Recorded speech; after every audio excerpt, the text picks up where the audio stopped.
Algo Bot is a coding game without coding. Let me tell you how. By playing Algo Bot, you learn concepts and fundamentals of coding through Algo Bot, the main programmable robot. Drag and drop inputs to have Algo Bot move, press buttons, and pick up objects. Optimize these inputs by using variables and functions. This means it's a great entry-level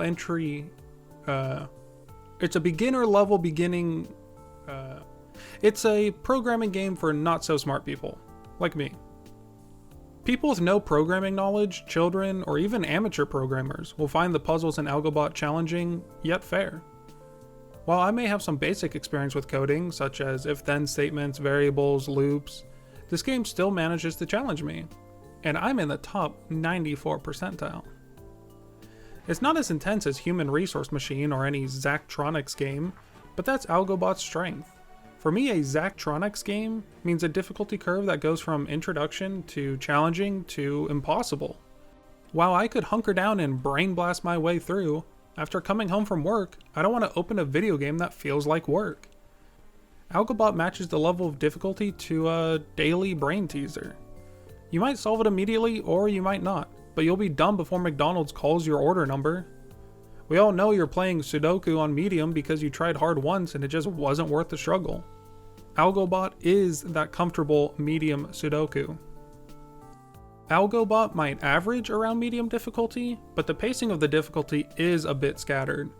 It will go 4 levels in a row with no new concepts and no real changes, and then hit you with a level that introduces a new concept and expects you to jump 2 mental hurdles at the same time. Then immediately follow that level that reuses a puzzle from 5 levels ago. You wouldn't go from racing NASCAR to Formula 1 just to go back to NASCAR, unless you're Lightning McQueen.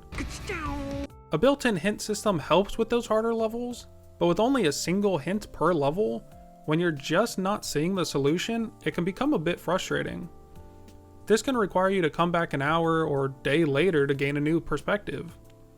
This isn't necessarily bad game design, with the higher level programming games often requiring this of you, but this intensity doesn't match Algo Bot's target audience. Thankfully, this doesn't happen too often.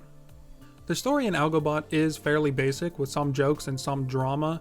It's enough to feel like solving each level has a purpose, and it acts as a mental breather in between levels, so it's not just an endless barrage of critical thinking.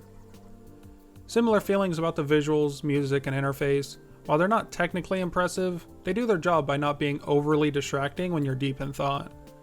Vangabus might be a certified banger, but I don't want to listen to it when taking my bar exam. Algo Bot currently sits at $10 retail and often drops to $2 on sale.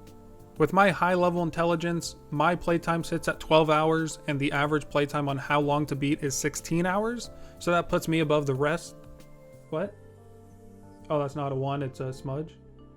Average playtime is 6 hours?